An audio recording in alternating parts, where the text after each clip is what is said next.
Hello, everyone, and welcome to another episode of our podcast series, the Spotlight Session here at High Level.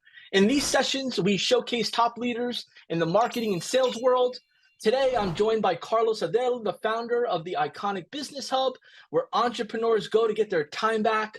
Carlos and I have put some time into putting a great episode together so we can help you unlock parts of your business that you may not realize need unlocking.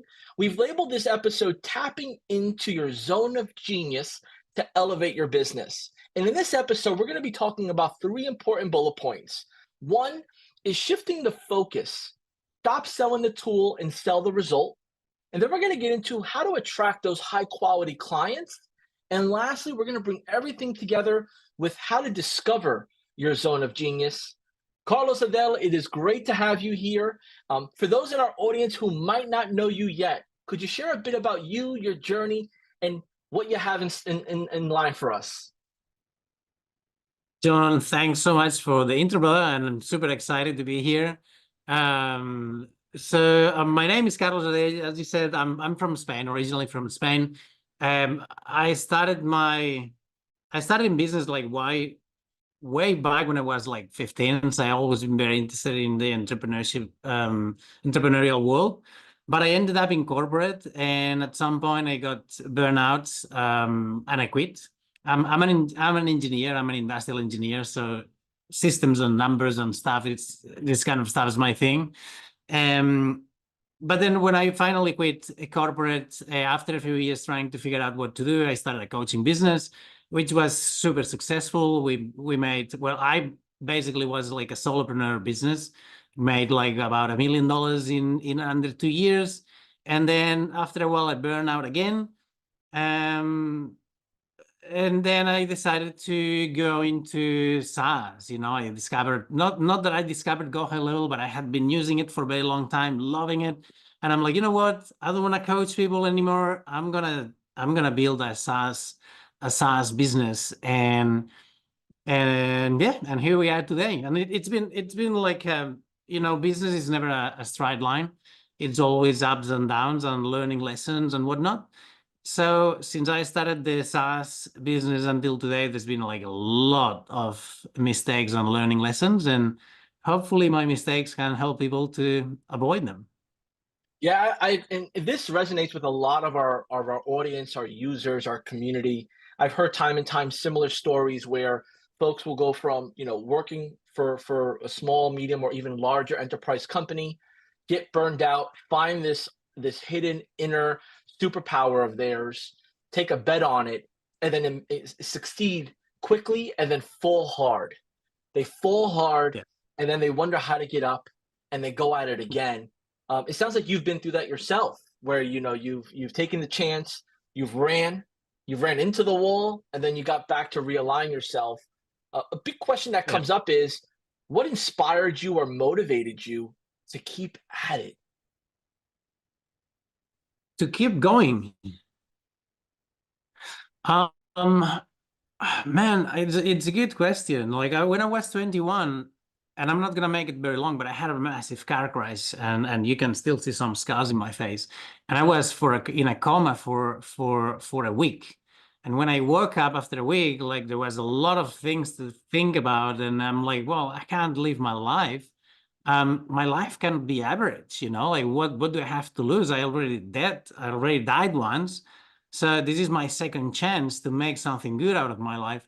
And I think that was an experience that later on it helped me very much into keeping into the entrepreneurial journey, because it's like you have to be persistent. You need to get used to fail. You need to get comfortable with failing and getting yourself up and keep going, because the only moment you fail is when you give up. And a lot of people are trying and they fail. And I see that a lot of these people actually stop because they think that's not for them. Well, the thing is that how much you want it, and how important it is for you to create something that is yours.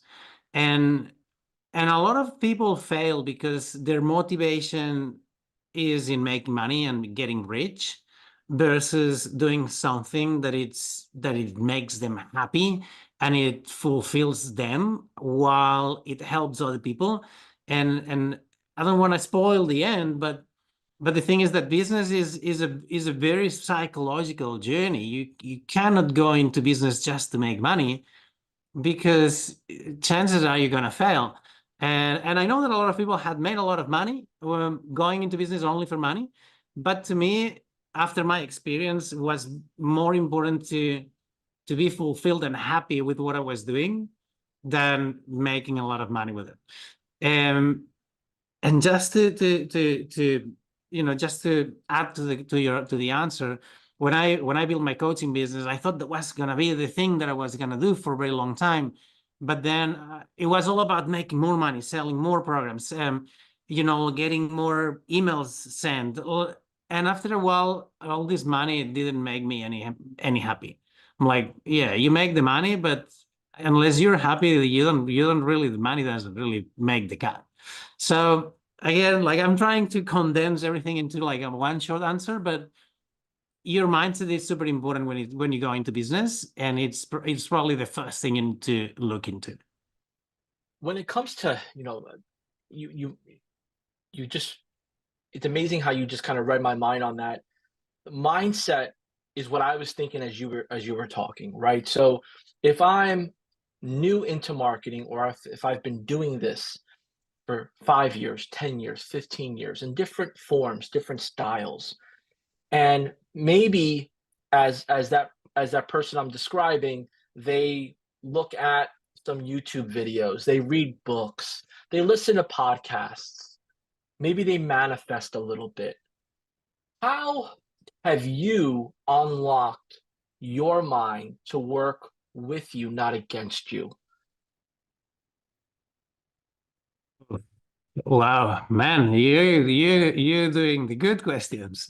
So the thing is that you always gonna doubt yourself, right? In today's, like, when I started, it was already crazy, the internet world and Facebook and whatnot. But I guess that after COVID, like, this thing like exploded. It's just insane. Like, everyone's online, you get bombarded with information, you don't know where to look at. You could follow like 1,000 different people in one day because they all give you the silver bullet.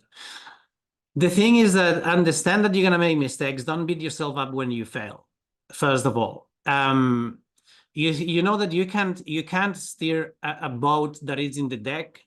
You need to move to be able to decide what direction you go. So start taking action, start doing things, and decide what suits you as you go. But what I would say, the most important thing is to make the decision to choose what is the path that you want to follow, and find someone who you can model, and you can copy. Like, at the beginning, is important to have like a guide, or a guideline that you can follow, and be relentless, and be like, you're always gonna doubt yourself, but at some point you need to understand that you're never gonna get things perfect. You can make a little progress. So do things and feed yourself with the little progress and little wins that you keep making on the way, and keep adjusting your direction as you go. Because to me, I don't think I will never achieve success, because once it's like the horizon, you can never get there. So you understand that you just keep moving forward, and you just keep achieving one goal and then another. And then you need to celebrate the little wins. And then I don't know, like, I remember the first time that someone booked a call with me, I had put all my programs together, all the systems, all the web pages, all the coaching things, all the calendars. Back then, I didn't know go high level yet, but I remember that someone booked a call. And I'm like, oh my gosh, someone booked a call. I was telling my family, hey, someone booked a call. It was a spam. But the thing is that I remember these little moments because they little wins, right? And you grow with these little wins. So that would be my unclear answer to your difficult question.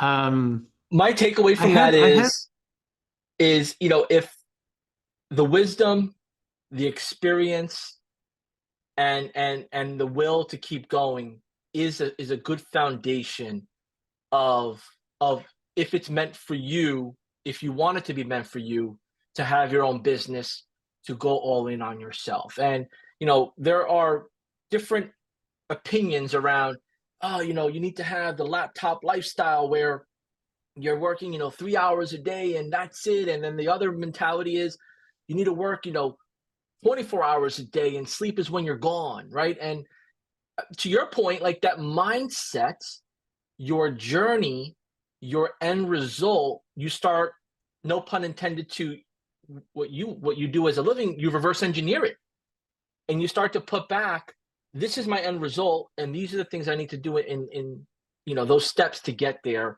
And to your point, it's creating that creating as clear as a possible picture to follow, visual, checking the box. That will be what's gonna get you motivated. But again, like I made the only reason I talk like the way I talk today is because I made all the mistakes. I did the non-sleeping, I did the messaging 100 people every 2 hours on Facebook. I did all these things, and I found that what things didn't work for me. And I also found out what things that I know and they're not going to work for my clients. So now I can help them avoid these mistakes.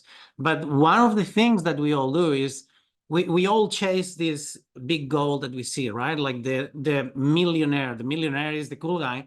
Now the millionaire is the second-class citizen. Now is the billionaires, right? We're going to make a lot of money. So the thing is that we chase this big goal and we ignore who we are. And you said something very important. To me, the laptop lifestyle is BS. I don't like it. I mean, you put me like traveling on a laptop, I'm like, dude, give me like time to run my business and to do my things. For me, it doesn't suit. But I know a lot of people that make a really good living and it fits them. So the first question you need to ask is, what do I want? Who am I? And what can I keep doing long term without burning out? And then from here, and knowing where you want to go, adjust your journey and your trajectory. Make sense? Absolutely. And I think that's I'm glad we went over this because as we get into our first topic of shifting focus, right, to start selling, the result, you need to have the right mindset because what you say to your potential customers or your customers, they need to understand that you believe and that you know what you're talking about. And that doesn't happen overnight. That happens over time, experience, wins and failures. So, if we have an audience member that is selling a little bit of everything within high level, or they're selling a little bit of everything within their marketing portfolio services, how do we go? How do we start to build the mindset and the framework of shifting focus from stop selling the widget or the cool service to selling the result? A great question. So I'm going to give you two answers. The answers for the ones that like to sit down and plan and think and organize, and the answers for the action takers. Okay. I hate planning, sitting down and organizing. I'm like, I don't read instructions from things. I just go and do it and learn as I move forward. So I would say start doing whatever you think is the right thing to do. Okay. Don't think too much, just take action, do it. As you move forward, you will find issues, you'll find problems. You'll see, okay, this, I thought that was going to be good, but it's not. So I'm going to change, I'm going to adjust my approach here. And then you're just gonna start turning into the direction that you want to go. But again, you need to understand what you want to go. Do you want to spend a lot of time dealing with clients? Do you want to learn about emails, messages, workflows, and everything? Do you want to do it all yourself? You want to be a freelancer, you want to be a CEO and handling a team of people doing things for you. These are little questions that you want to ask yourself. But most of the time, when you're getting started in business, you don't know that these questions need to be asked. So this is why I say, like, you're an action taker, go on, start doing things and learn from other people so you know what paths are available for you. If you like to plan, then great. Sit down and have like an honest conversation with yourself and say, hey, what is the kind of business I want to run in the future? And how am I going to run it? Am I going to have this thing? Yes. Okay. What things I enjoy doing and what things I don't enjoy doing? What things I know that can help people that are behind me or that can benefit from my knowledge? And is there things that I want to learn and specialize on these things? Because usually you're going to be offering to sell go high level. I mean, you need to be go high level. No one's going to sell go high level better than go high level, right? So it's a tool. It's a tool, and it's very useful. It's great, but you wanna. It's like selling a hammer, right? Yeah. If I'm selling hammers, I'm not gonna sell you the hammer. I'm gonna say, hey, look what this beautiful cabinet that I built with this hammer and these nails. It is fantastic, and I say, oh my gosh, this is amazing. I wanna build it. Hey, this is how I build it. That's the hammer. Like, why? This is what a lot of people we are doing when we start trying to sell go high level, is trying to sell this amazing tool because we all love the tool. But when you can sell the cabinet or the wardrobe or the house that you've built with this tool to the client, say, hey, this is the house. You want the tool to build it, here it is.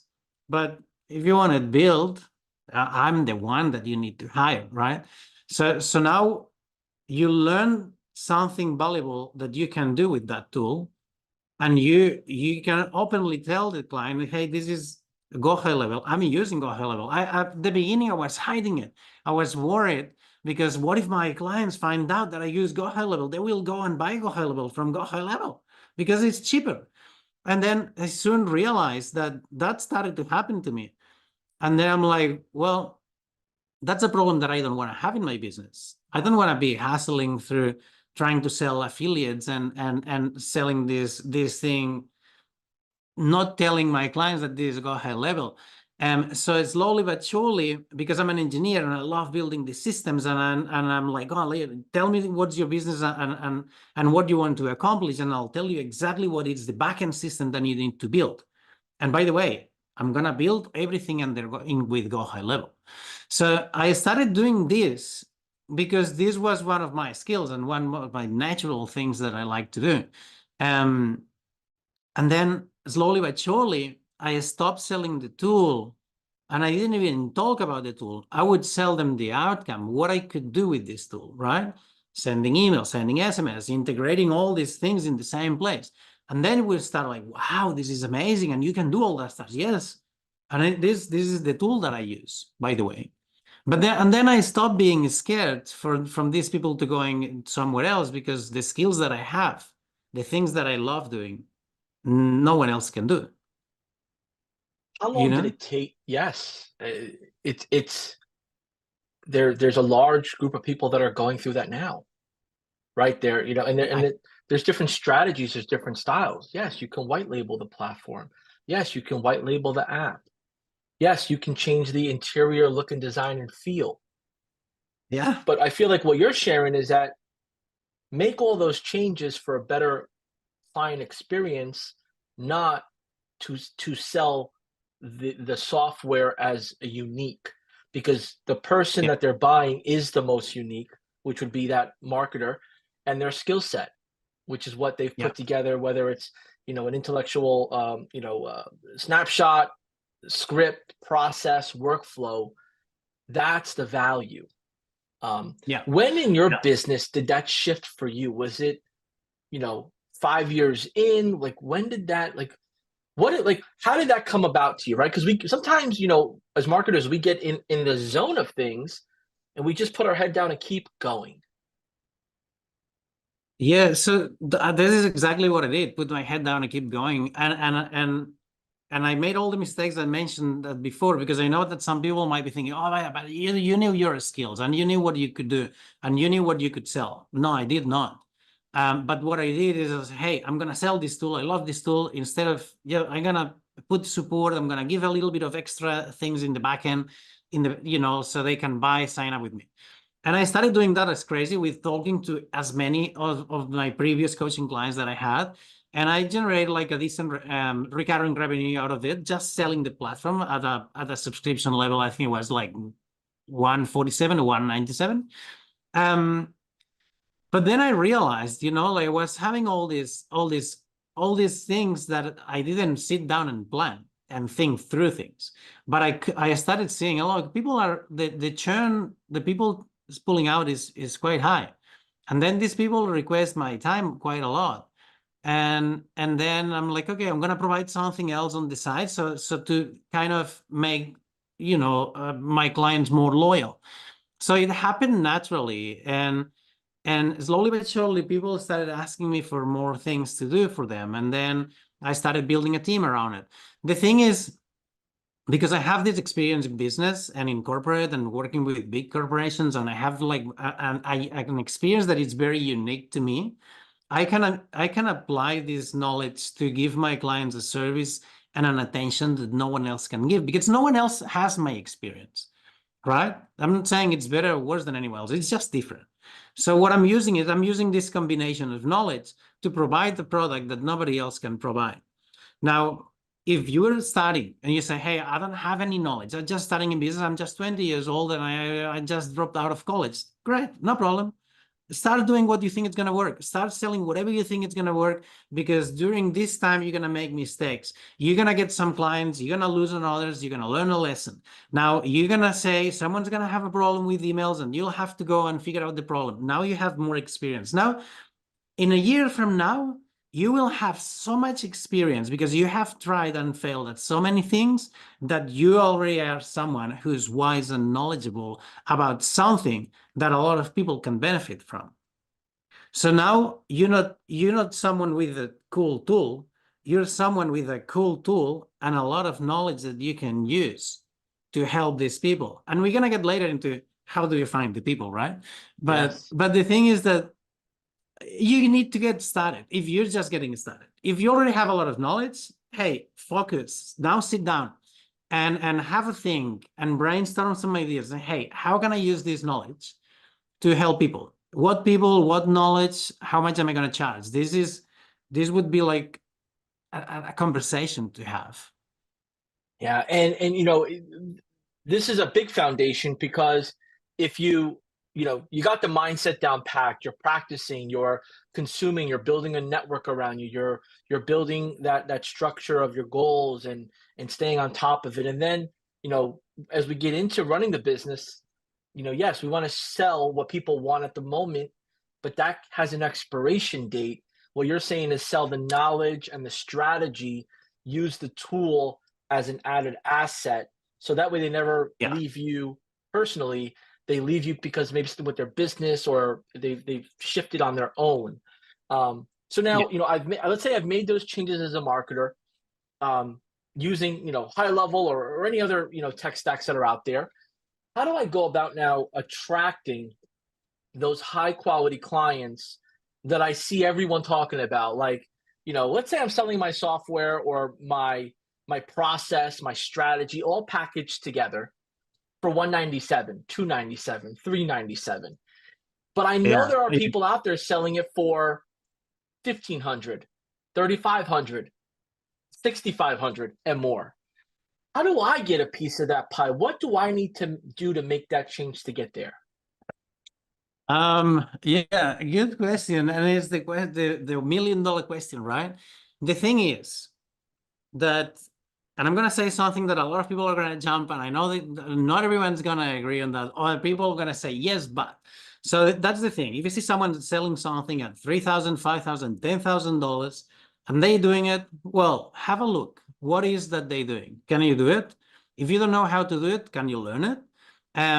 You probably, if you never sold anything in your life and now you want to sell tomorrow like a $10,000 subscription to someone, it might be a little bit difficult, but at least you have the outcome. And if you understand exactly what these people are doing and what you want to do, you can start walking towards that direction. Now, the next step, once you have this direction where you want to go, I would say find someone that you can help, and even if it's for free, and do the best possible job you can with this person. Because so when I started my business doing what I'm doing now, I mean, for the last 2 years, I didn't post, I didn't pitch, I didn't get on a sales call, I didn't do any marketing at all, because my clients started saying, "Oh my gosh, Carlos, I'm so glad that I found you. Like, I don't know what I would do without you. Nobody else in the market does what you do." And people are comparing me to companies that are making millions. And just today I had a call with the clients, like, they just a fraud. Like, they say they do what you do, but what you do, nobody else does. I'm not saying that I'm any better than them. I'm just saying that my clients, this is the feedback that I get from them because I did such a good job for them, not because I'm a great, but because I loved so much what I was doing that I focused not on getting $10,000 from them, but on like giving them like the best next level service that I could give them. And they kept on bringing me more clients and more clients and more clients. So we didn't even have to go and find new clients. So that's the thing. Find something that you can do and that you can do a really good job for. And don't need, I'm not a big fan of working for free, but find a reasonable price. I find someone that you can work, only one, and then do a fucking amazing job at helping this person. And you can say, hey, look, I'm just going to charge you like half the price that I would usually charge, but a condition. I need you to introduce me to someone who I might be able to help. And if you do that, I promise it's gonna work. But the problem I see in the market today is that people, we all want to send 100,000 emails every month and cold pitch like 100,000 people on Facebook and spam everyone because that's gonna bring us clients and we want to scale. No, look, do a good job and do a good job with one client. Not a good job, an outstanding job with one client. And I promise that if you focus on doing a good service, the new clients will come. Don't focus on scaling something that you still don't know how to do. So that and for many, many years as a coach, I preached that concept, but I did the opposite. I was trying to get more appointment setters, more emails out, more conversations, people on LinkedIn, on Facebook, see different profiles on LinkedIn. And all it brought to me was overwhelm. But I felt that I was a fraud because I was the imposter syndrome. Like, I know there's all the people doing better job than me at coaching. But today, because I focus on perfecting the things that I'm doing for my clients, I'm confident that there is no one else doing as a good job as we do. And this is how we feel, and this is how our clients feel as well. So they keep bringing new clients on board. So for somebody that's listening in that says, well, I don't have the time to work for free. I don't have that. I'm all in on this. Um, what I mean, if that was a coaching client of yours, what do you say to them? Do you say to them to go find another job and double hustle until you get your offer and your service right down packed? No, Because in their mind, they're thinking, I do 100,000 emails, I'll spam everybody, I should get someone that responds back. But on the contrary, you're saying like be perfect at what you do, even if it's with one client. Someone on the other end might be thinking, well, how do I pay my bills? How would you answer that? yeah, I know this is why it's counterintuitive, right? Because we need the money and we need the money to pay and we need to make money. The funny thing is that when we are focused on the money, we make no money. And I could see that with my business when I was coaching. I made like $40,000 the first month, from zero to $40,000. I was, wow, what is that? I never made all this money in a year in corporate. So I was so excited. Second month, same. I'm like, okay, the third month, I has to be more than that because I need to grow. And I was so focused on making money that I made zero. And this same tendency, it happened every time in my business. So as hard as it sounds, um, when you need the money the most is when you need to detach yourself of the money the most. And for someone that's getting started and going to your question, yeah, don't work for free if you need the money. Um, then spend some time to having conversations, building your network as much as you can, and find this one person that might need what you have to offer and say, hey, look, I cannot do it for free, but I'll do it for you half price. Even if you charge full price, tell them you're charging half because they gonna perceive that you're giving them something really valuable for half the price, so they get the perception that they're getting like a good deal, and you still get to work and get paid, which is totally fair. You should get paid for your work. I I As appreciate the you saying, jumping into that and sharing that because it's back to what you were saying was the mindset shift.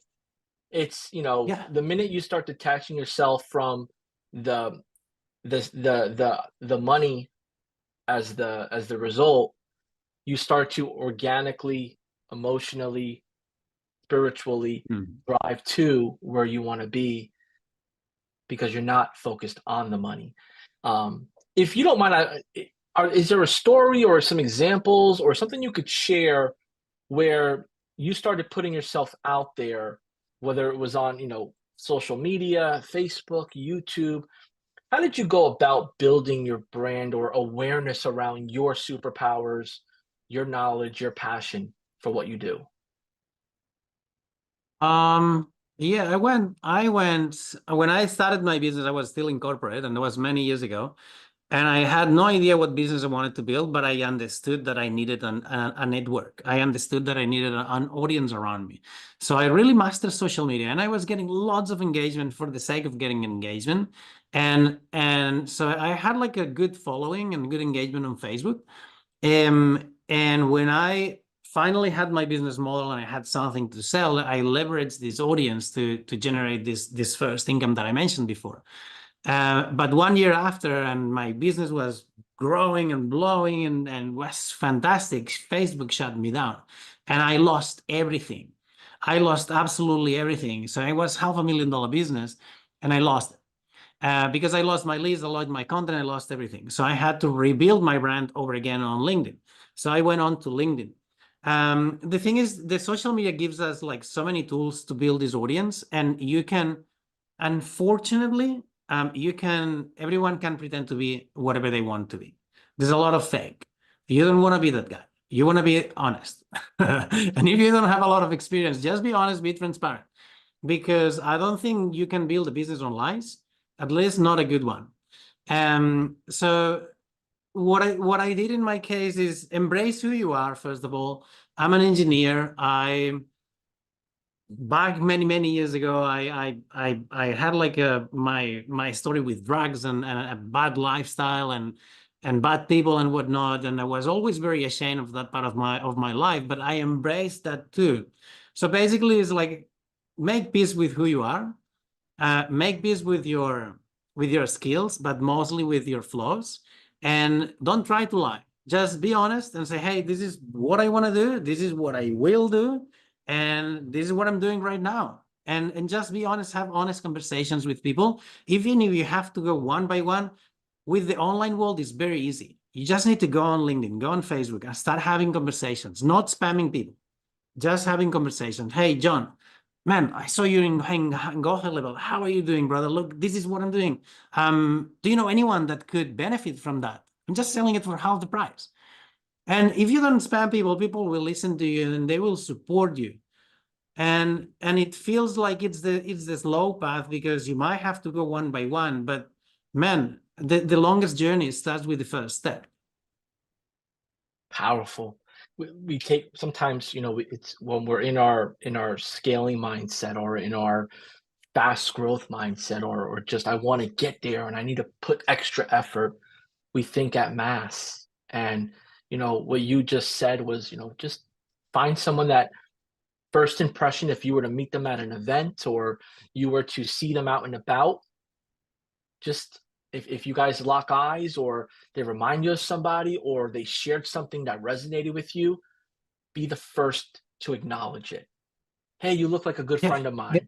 Hey, I went through that once before. I was exciting to see how you shared it. Or hey, I had that problem before. Here's the fix that I had Yeah. did, to Yeah. get it going. So powerful, man. The Yeah. basics, right? Yeah, look, one thing, what that might help someone. Like one of the best clients that I ever got. Like I got it because I realized I was getting emails from someone whom I have connected on LinkedIn, and I was getting emails from this entrepreneur, and they were getting into my spam folder. So I responded. So hey, I see that your emails are getting into spam. I had some issues with spam like last year, and I learned a great deal on about how to avoid the spam folder with your emails. If you want to, I'm happy to give a hand.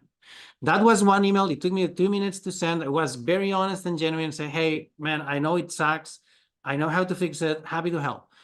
Um, they ignore. They say, yeah, oh, no. They respond, oh yeah, I would love that. And actually, this never went anywhere. But after a few months, this same person reached out to me and say, hey, you know what? I'm using Go High Level and I'm looking for someone who understands how it works. Are you able to help? I'll say, yes, let's get on a call. We got on a call, and this was one of my biggest clients that I ever had.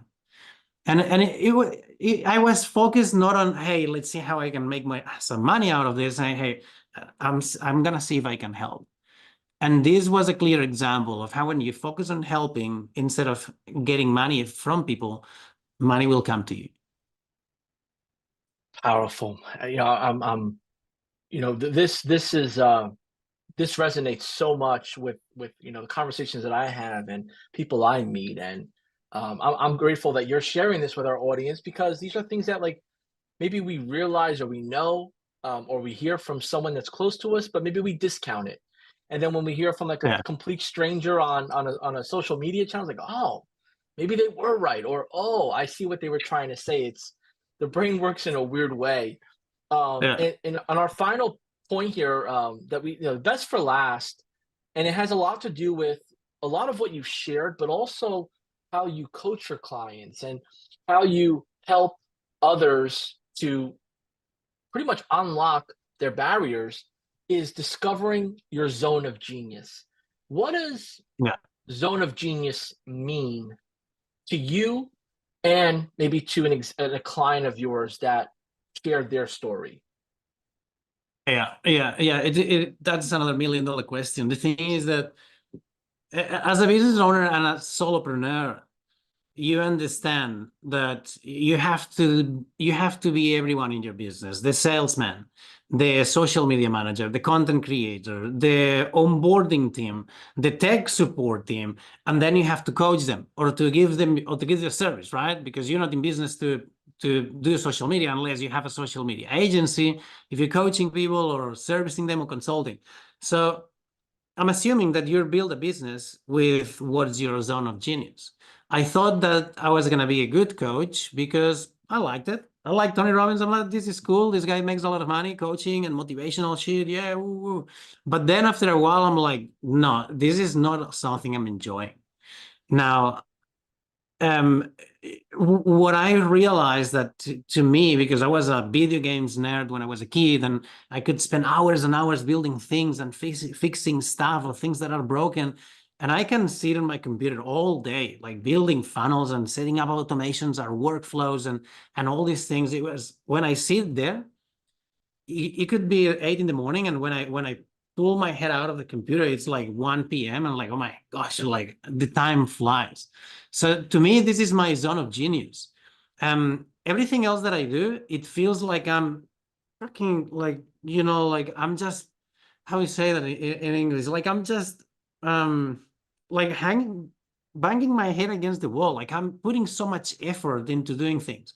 So, and that's something that might be useful for all everyone listening here, because everyone has a zone of genius, right? You as a business owner, if you want to grow your business, you want to be doing in your business something that generates money that has to do with your zone of genius. If it's coaching people and you have like a gift to coach people and you change lives, and this is your zone of genius, you want to do as much as you can with the time that's available for you.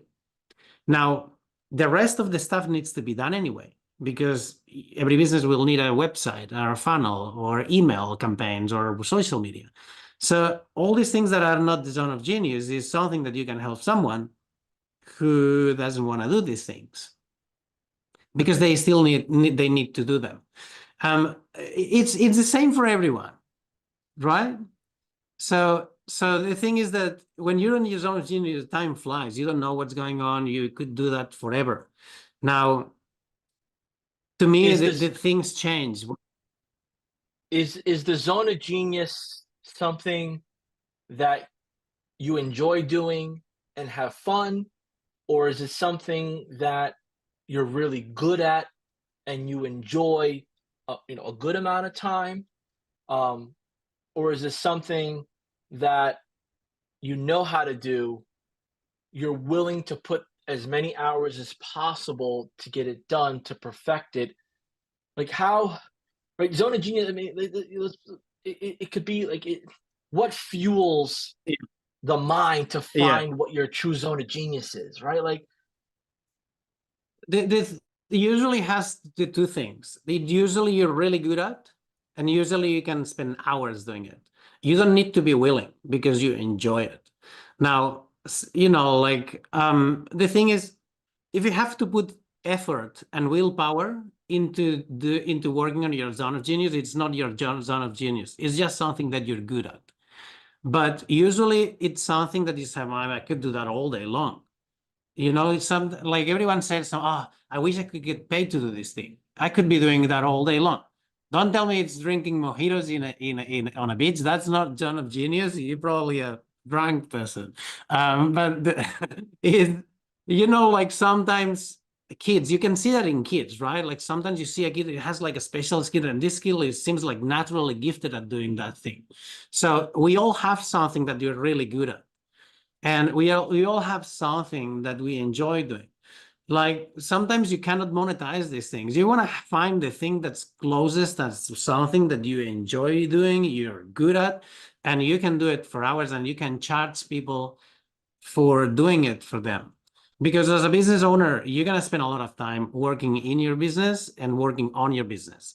So you want to do the maximum possible impact to other people's lives without you having to put a lot of effort into it. Because I want to live. I want to work too, but I want to have a life.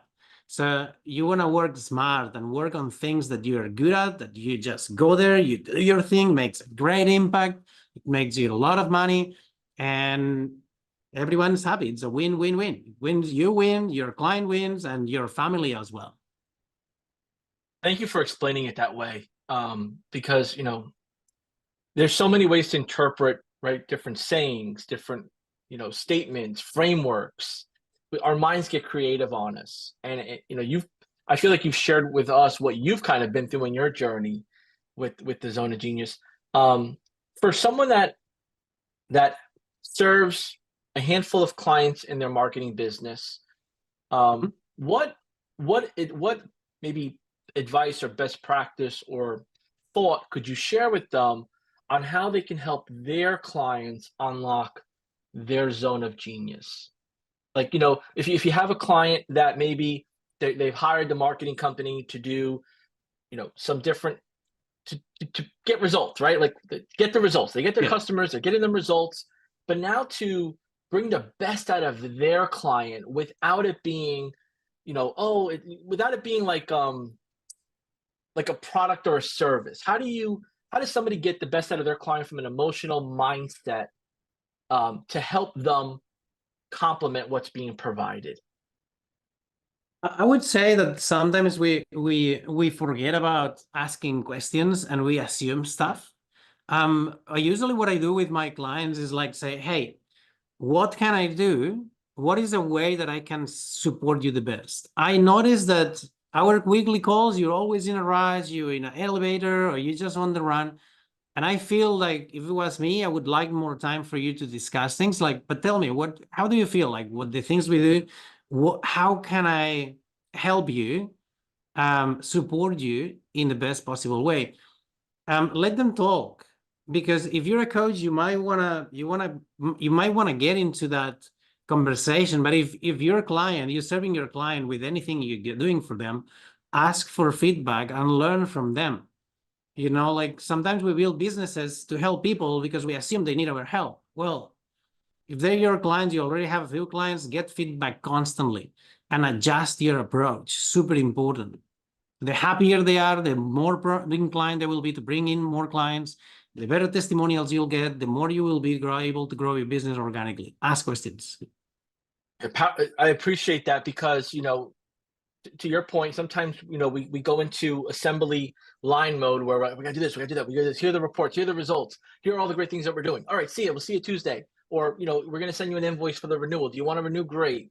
What you're saying is get to know them, let them speak, call out their environment, call out their time that they commit, because as they commit more time and they share more, they're more bought into your zone of genius as well as unlocking their zone of genius. Yeah, I mean, your services, The thing is that your zone of genius, it might be a little more difficult to change, but you can always find teams and people to do the things that you don't enjoy doing. So in this case, what I would say is yes, it's always get feedback, because some people think, oh, I got a client, oh, I'm done. No, you just getting started. Getting a client is not the end line. Is the start of the line, because now it's time for you to deliver, and every client is different, and emotions, the same way that are involved in your business, are involved in their business. And if they have a bad feeling about you, they're gonna stop working with you, paying for your SaaS, they're gonna go somewhere else. So focus on their customer experience, their journey, their emotions, that they are happy and fulfilled. And if you don't ask, you'll never know. That would be my take. Wow. Mind blown. Amazing. Jam-packed. If you're tuning in here, and these items resonate with you, this is what this spotlight session is about. And Carlos, very grateful for you to take the time to share your story, share what you share with your clients, share the realness of being in the space, and maybe saying what is not always said publicly, right? Because the audience or the group that person's around may not be experiencing the same thing, or they may not be following the right mentors, or don't have a mentor. For someone that wants to get more of you, they want to join your circle of relationship, they want to maybe consume some of your information, what is like the best place to maybe find you, your business, and what you do? Yeah, I'm not very active anywhere these days, but Facebook, I usually post stupid things on Facebook, and then LinkedIn, it's more business stuff. But yeah, Facebook or LinkedIn. Facebook or Okay, LinkedIn, definitely. awesome. Always happy to And have a chat with entrepreneurs. absolutely. And we're going to put in the description here Carlos's website for his business. Take a look at it if you have any questions. And most importantly, to our audience that is tuning in, that is not a high-level user, if you were inspired or become interested in what Carlos was sharing with us, and looking to maybe learn a little bit more about high level to unlock your zone of genius and complement what you're doing for your customers, whether you're a marketer or a business owner, in the description below, there'll be a 30-day free trial that you can click on, jump right in, no obligation, and experience different parts of high level, and use some of the components and talking points that Carlos has shared with us. Carlos, thank you for your time. Thank you for your knowledge, for your wisdom, for sharing it with our audience, without any barriers or limitations.